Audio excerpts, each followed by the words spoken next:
Muito boa noite a você que está acompanhando a Canção Nova no Brasil, em tantas partes do mundo. O nosso programa Além da Notícia está sempre com novidades, assuntos de atualidade, do interesse da nossa família brasileira. E é assim que nós estamos aqui nesta noite, com esta proposta. O tema do nosso programa de hoje é Descobertas Científicas. O quanto isso interessa a você. E se não interessa tanto, o quanto diz respeito à sua vida e ao desenvolvimento do nosso país. E o quanto isso diz respeito ao nosso dia a dia, porque todos dependemos de saúde, todos precisamos de bem-estar para vivermos e bem vivermos. Pode ser que o tema de hoje seja de grande interesse do seu conhecimento. Então, convido você a estar conosco. E para falar sobre este tema, tenho aqui dois convidados muito especiais que fiquei contentíssimo quando soube que seriam vocês, porque vocês são protagonistas de notícias muito recentes de descobertas científicas aqui no Brasil. Então, recebo Guilherme Santos, professor adjunto da Faculdade de Ciências da Saúde na UNB, também doutorado em Patologia Molecular pela Universidade de Brasília e orientador de uma pesquisa importantíssima que chamou a atenção do Brasil e do mundo. Bem-vindo, boa noite. Boa noite, muito obrigado pelo convite, é um prazer estar aqui e poder estar falando isso para todos vocês. Muito bem. Recebo também a Isabel Torres, que é biomédica e doutoranda da UNB, estudante que, juntamente com o professor, criou uma droga que altera DNA e inibe a evolução do câncer. Foi uma grande novidade e uma belíssima novidade que recentemente a gente ouviu nos jornais, soube. Isabel, parabéns e boa noite. Obrigada, boa noite. Muito obrigada pela oportunidade de estar aqui.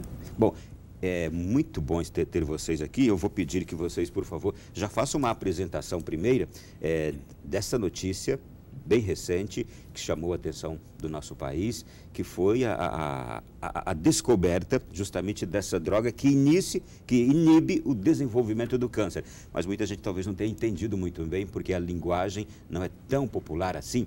Professor, por favor. Então, Ronaldo, a ideia desses novos experimentos, esses novos resultados que a gente obteve, que na verdade foi a Isabel que colocou a mão na massa, fazendo esses ensaios em cultura de células e ensaios in vitro, foi baseado na descoberta de novas moléculas que podem regular a expressão gênica. Ou seja, em outras palavras, o que significa regular a expressão gênica? Nosso organismo, ou seja, o que define quem nós somos, é o nosso código genético, influenciado por fatores externos.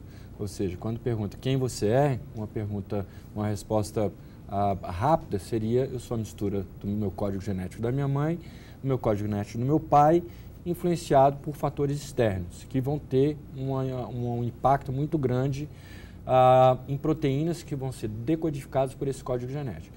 Então, quando a gente tem esse código genético, ou seja, vindo da nossa mãe e do nosso pai, a gente tem que ter a expressão desse nosso código genético, ou seja, o DNA, ele traz um código que vai, no futuro, ser responsável pelas proteínas.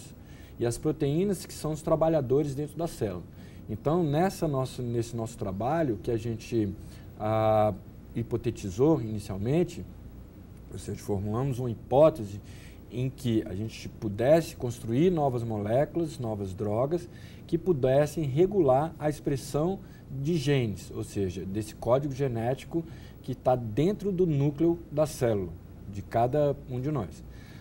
Então, basicamente, esses primeiros resultados que a gente está mostrando pela primeira vez, discutindo, que saiu na mídia aí recentemente, foi justamente a descoberta, na verdade, inicialmente, o desenho de novas moléculas com um novo alvo farmacológico. Talvez esse tenha sido o maior ganho, uma identificação de um novo alvo farmacológico, ou seja, um receptor para drogas, em que a gente possa atuar diretamente nesses receptores, que é um nucleossomo, uma maquinaria, um complexo de proteínas e DNA, e, consequentemente, a gente possa regular a expressão desses genes, a formação de novas proteínas dentro da célula. Então, essa nova estratégia, ela vai nos permitir, se tudo der certo no final muito em breve, ter novas moléculas que consigam direcionar para determinados genes, fazendo com que ele se expresse mais ou menos e, consequentemente, a gente possa regular ou desregular funções dentro da célula. Bom, e tudo isto, importante dizer que vocês fizeram esse trabalho com moléculas cancerígenas, é isso? Para impedir o avanço, o desenvolvimento do câncer. Isto é, moléculas já não saudáveis, é isso? Isso. Então, nós fizemos esses testes em células cancerígenas. Então, essas células já tinham essa característica de proliferação celular maior, então elas crescem mais rapidamente. Então, quando nós colocamos essa nova molécula, essa droga, ela foi capaz de inibir essa proliferação celular, ou seja, ela diminuiu esse número de células em relação ao nosso controle e também diminuiu a quantidade a expressão de gene inflamatório. Então, além disso, ela tem esse efeito anti-inflamatório. A gente pretende avaliar outros genes para avaliar outras vias e poder também redirecionar para outras doenças também. A questão que fica agora é a seguinte: por que vocês fizeram esse trabalho com essas células já não saudáveis, no caso cancerígenas, e se é possível fazer o mesmo trabalho com células saudáveis para impedir, por exemplo, o surgimento de alguma enfermidade no ser humano? A primeira pergunta: por que foi feito o trabalho de investigação nas células cancerígenas, Isabel? Então, primeiro a gente foi determinar se essa molécula, essa droga, ela realmente poderia ter esse potencial de inibir a proliferação celular. Então, porque a gente já tem, no caso, uma doença instalada ali, né, uma proliferação celular alta, e ela foi capaz. Aí agora, nossa próxima fase também é fazer isso com células saudáveis. Então, ver se ela também vai desregular ou não células saudáveis. Então, isso já é um próximo passo. Primeiramente, a gente quis ver se ela poderia ter esse efeito anticancerígeno. É um efeito de stop, para parar ali onde está. Exatamente.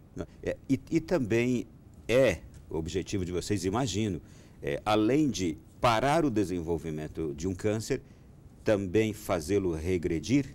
Isso, assim, essa é a ideia. Como a Isabel falou,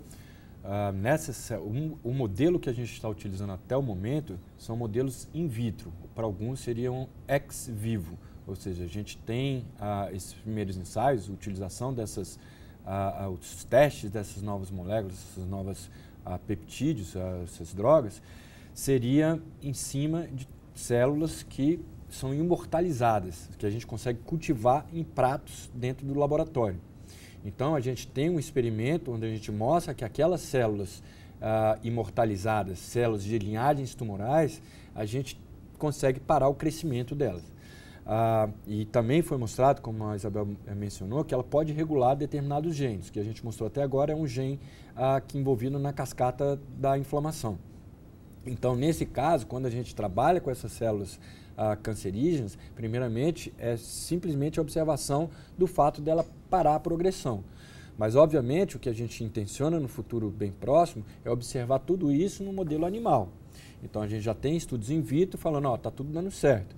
Entretanto, a gente tem que passar para essa outra fase e falar, como é que funciona no animal. E, posteriormente, chegar nos humanos. Então, a gente está passando de uma fase, a gente começou todo o trabalho no computador, em sílico, desenhamos essas moléculas, passamos posteriormente os trabalhos in vitro, em tubos de ensaio, para observar como essa molécula funcionava e, posteriormente, colocamos em cultura de células. Agora, seria colocar dentro de um modelo animal. Ou seja, por exemplo, a gente induz um tumor em um camundongozinho, um tumor de pele, e posteriormente a gente injeta a nossa droga naquele tumor e vê qual o comportamento. A princípio, a gente, assim, conforme os resultados que a gente obteve até agora, os resultados preliminares em cultura de célula, a gente tem grande esperança que aquele tumor vai regredir imediatamente. Ou seja, um tumor formado, ele vai ter uma regressão muito rápida. Não simplesmente parar aquele processo. Porque, de certa forma, se você para o processo de proliferação celular, você está regredindo aquele processo de formação de novas células. Como é que é classificada, Isabel, hoje, no campo científico, essa descoberta aí que você teve? Em que nível está essa descoberta? Eu digo para o mundo científico que vive investigando, pesquisando saídas assim como essa que foi encontrada.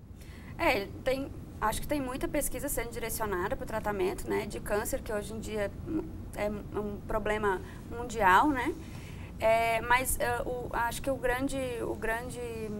grande inovação da nossa pesquisa é justamente isso que o professor falou no início da conversa. Esse novo alvo terapêutico. Então, enxergar isso como um novo alvo terapêutico abre um campo muito grande. Então, a gente desenvolveu essas moléculas para esse novo alvo. Pode ser que, agora que a gente mostrou que existe essa possibilidade, esse novo alvo, novas pesquisas sejam geradas aí em torno disso, em cima disso, para tentar melhorar o câncer ou outras doenças, que também é o nosso objetivo. Depois dessa descoberta da divulgação midiática que teve também, vocês recebem e receberam cumprimentos do mundo científico, de outras pessoas de outros países que também fazem o mesmo trabalho? E em que dimensão foram esses cumprimentos? Acho que o professor pode falar melhor, porque ele foi agora para o exterior. Ah, é, professor? Bom, foi realmente bem aceito.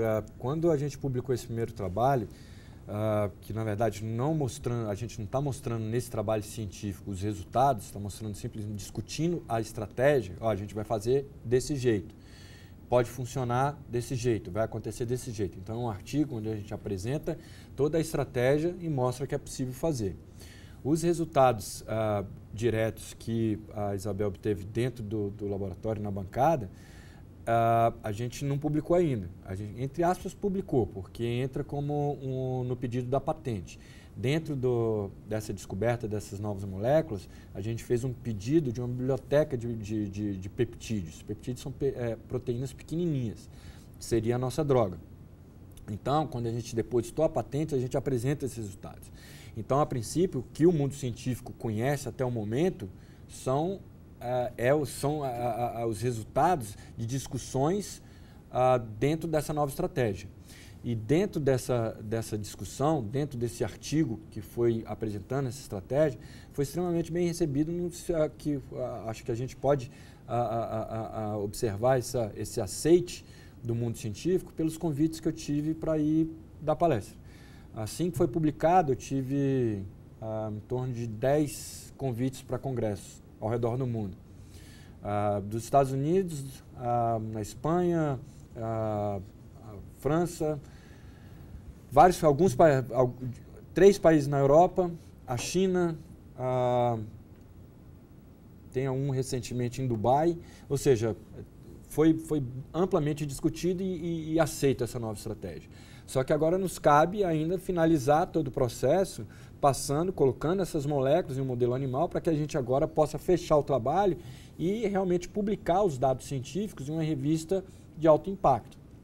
Então, essa revista de alto impacto que a gente publicou, a gente está simplesmente discutindo a estratégia. E essa estratégia, até o momento, foi extremamente bem aceita no mundo científico. Uma novidade para o mundo científico já muito bem vista. Muito bem vista, exatamente. Entretanto, para a gente ainda ter a autonomia de todo esse processo, vai ser extremamente importante a gente ter financiamento para dar continuidade e, consequentemente, publicar os dados, não somente no pedido da patente. Porque, obviamente, é muito importante a gente ter o pedido da patente primeiro, para depois publicar os dados. Agora vamos lá. Tecnologia. Agora vamos lá. Chega um magnata diante de você, Isabel, e diz assim: minha filha, o que você precisa para concluir essa pesquisa aqui com tudo que você tem necessidade? Esse é o nosso sonho. Quanto você precisa? Bom, total eu acho que é difícil mensurar um total. Não, mas tem um total, sim. Acabei de dar essa aula ontem à noite, inclusive. Para você colocar uma droga no mercado, vamos falar, uma aspirina, para ela chegar na farmácia, todo o custo da descoberta e do desenvolvimento dela é em torno de 500 milhões a 10 bilhões de dólares. Então, a gente está na fase que a gente, quando coloca algumas cifras que saíram na mídia, a gente está esperando 170 mil do CNPq, que ainda está. A gente já avançou bastante, a gente ainda aguarda um financiamento, entretanto, a gente ainda, com esses 170 mil, seria o suficiente para a gente passar uma barreira para chegar em outra barreira que é extremamente mais cara que isso. Você está falando de 170 mil reais. 170 mil reais, não 500 milhões de dólares. Então, esses 170 mil reais nos capacitaria para simplesmente passar para uma fase que seria a fase dos animais. Para posteriormente, depois dessa fase dos animais, que seriam os estudos pré-clínicos, chegar nos estudos clínicos. Clínico fase 1, fase 2 e fase 3. Na fase 1, normalmente a gente pega indivíduos saudáveis, pessoas saudáveis, para testar a droga. Administra e vê se está tudo bem. Tem efeitos colaterais? Não. Então a gente vai para a fase 2. Na fase 2, a gente trabalha com indivíduos doentes. Pega uma determinada população de 500 indivíduos doentes, com câncer X, e dá para eles. Funcionou? Então agora vai para a fase 3. Aumenta a amostra desses indivíduos. Eu digo, em vez de 500 pessoas, coloca para 1.000 pessoas. Então, daí a gente tem, posteriormente, prepara um documento, apresenta, no nosso caso, para a Anvisa, deu tudo certo, então agora pode chegar na farmácia. Então, esse processo que a gente está ainda, ele está extremamente barato. O custo disso tudo, frente ao impacto, é irrisório. Eu pergunto a quem nos acompanha aqui, e vocês, e o mundo científico, a classe médica que nos acompanha, o mundo universitário que nos acompanha, R$170 mil para um experimento, uma pesquisa, uma descoberta como essa, gente, é uma merreca de nada mais ou nada em torno de $50 mil. O que é isto para a grandeza de um projeto desta dimensão? E de quem vocês dependem? De quem vocês dependem? A quem competiria conceder a vocês este dinheiro? A gente vai voltar a falar sobre o assunto daqui a pouquinho, porque agora é hora do nosso intervalo, foi o nosso primeiro bloco. Voltamos daqui a pouquinho falando sobre esta beleza, esse assunto, as descobertas científicas e esta novidade aqui surgida recentemente em nosso país. Até já.